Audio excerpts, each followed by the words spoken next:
Welcome to Chapter 6. After reading Chapter 6 and listening to the lecture, you should be able to answer the following focus questions. Why do you need to understand educational policy?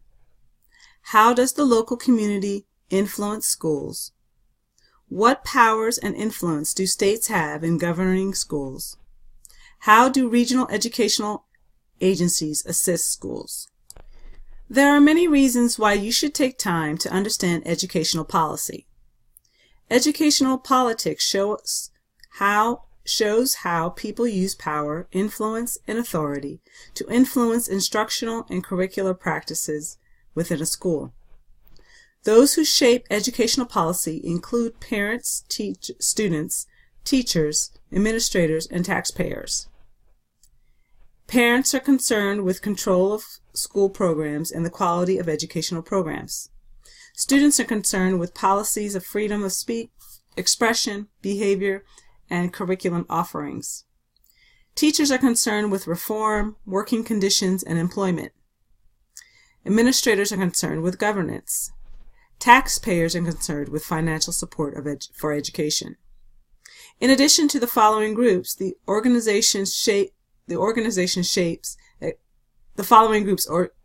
following groups and organizations shape educational policy: federal, state, and local authorities, ethnic and racial groups, educational theorists and researchers, those in the corporate sector, and special interest groups. Federal, state, and local authorities are concerned with legislative mandates. Ethnic and racial groups are concerned with equal educational opportunities. Educational theorists and researchers are concerned with improving schools. Corporate sector are concerned with obtaining future skilled workers. Special interest groups are concerned with viewpoints of reform.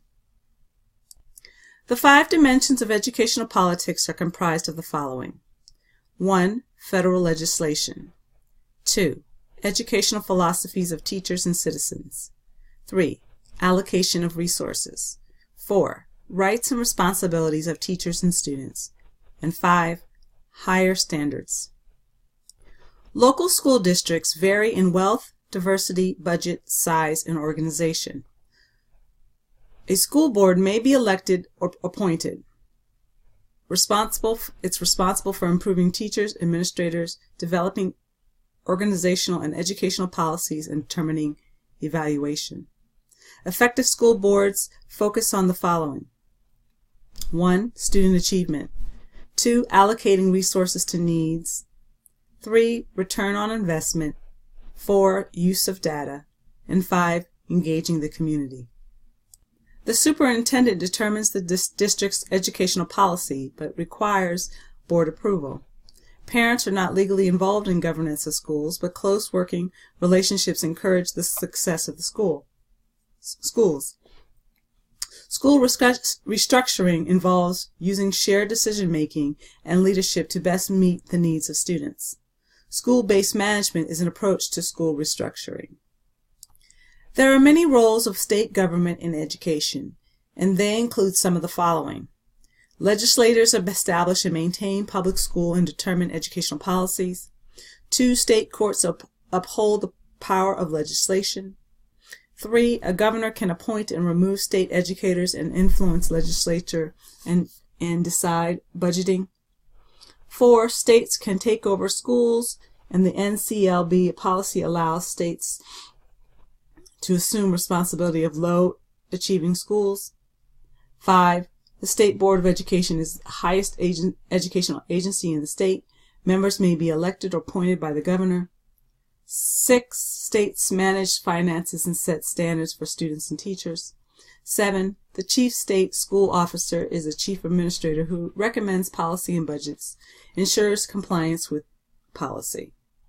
The Regional Educational Service Agency, RESA, or the Intermediate School District, ISD, provides assistance to districts in the areas of staff and curriculum development, media, and program evaluation, in addition to services and materials for exceptional and diverse student needs. There are many federal initiatives that have influenced schools, including the following. The Lanham Act of 1941 provided 3 things. 1. the training of workers in war plants. 2. The construction of schools in areas where military personnel and workers on federal projects reside. 3. The provision for child care for working parents. The GI Bill of Rights, 1944, provided millions of veterans with payments for tuition and room and board at colleges and universities at technical schools. The federal government influences education in 4 ways: exerts moral suasion, promotes educational goal, provides categorical aid, and sets regulations, such as withholding funds from schools failing to follow policy, and providing funding for educational research. Presidential politics also impact what happens in the Department of Education. Presidents use their offices to influence to promote educational agendas. In 2002, the Obama administration released the Blueprint for Reform and the reauthorization of the Elementary and Secondary Education Act. The U.S. Department of Education, which supported educational research, administers grants and advises the president to set a platform for national educational policy. There are many opportunities for teacher involvement in teacher education, including the following: 1. Obtaining certification and participating in staff development. 2. Understanding National Board for Professional Teaching Standards and seeking a National Teaching Certificate. Board-certified teachers serve as mentors in the organization of professional development. The NBPSTS uses teachers to field test assessment materials, and between 1993 and 2013, more than 100,000 teachers have achieved NBPTS certification. Teacher leaders aid in reshaping the profession and schools through the following: planning events, coordinating schedules, preparing materials, engaging in school and district level curriculum work, and engaging in professional development. There are many concepts you need to be aware of when it comes to understanding school finance, including the following. 1. Expenditures per pupil is the dollar amount per student given to a school district. 2. There are many challenges to school finance, including having equitable distribution of funds. Currently, financial support has outpaced the operations cost and maintenance. There are many sources of funding for schools, including the following. 1. Local property taxes, which are determined by the value of property, inequities in determinations. 2. State, through sales and income taxes. 3. Federal, Educational Consolidation Improvement Act, which is a funding given to states for education with few limits on how to be spent. Block grants, or federal money given directly to the states for education. In the book, the author discusses several entitlements. Examples include Elementary and Secondary Education Act, Vocational Education Act, Manpower Development and Training Act, Economic Opportunity Act, Bilingual Education Act, Indian Education Act, Education for All Handicapped Children Act. There are many trends in funding for equity and excellence in schools, including the following. Tax reform and redistricting. Number 1. A full funding program is when states set the same per pupil expenditure level for all schools and districts. Proposal A, 1993, Michigan, reduced local property taxes and increased funding for state sales tax. Number 2, redistricting. Redrawing the school district boundaries to reduce the variation in school district finance and can help to reduce operating cost. Number 3, vertical equity. Allocates funds for legitimate educational needs, more money for programs with low-income students. Number 4, categorical aid is when state funds are used to cover cost of educating students with special needs. Number 5, school choice involves the use of voucher programs. Voucher systems are considered controversial. Evaluation of voucher programs includes evaluating programs on the following: the number of students eligible to receive vouchers, how much a voucher is worth, how many and what types of school vouchers may be used, findings after testing or research, whether or not schools has no significant academic differences after 3 years. Even though the voucher system is in place in many states, low-income students still cannot afford private school, and studies have found that unused vouchers often went to those already in private school.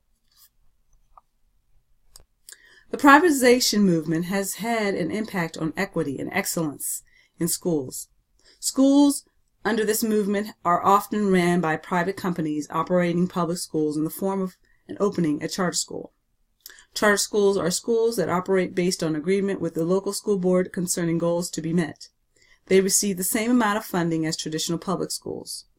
Charter schools serve the following purposes: increase learning and access for all students, create choice within public school systems, provide accountability, encourage innovative teaching practices, create professional opportunities for teachers, encourage parent and community involvement, and improve education.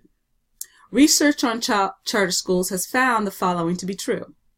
They contribute to segregated isolation.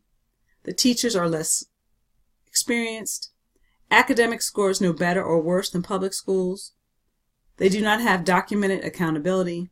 The curricula is not innovative. For-profit schools are private schools that operate independent of a local district. The argument for privatization of schools states that it reduces the cost and maximizes achievement.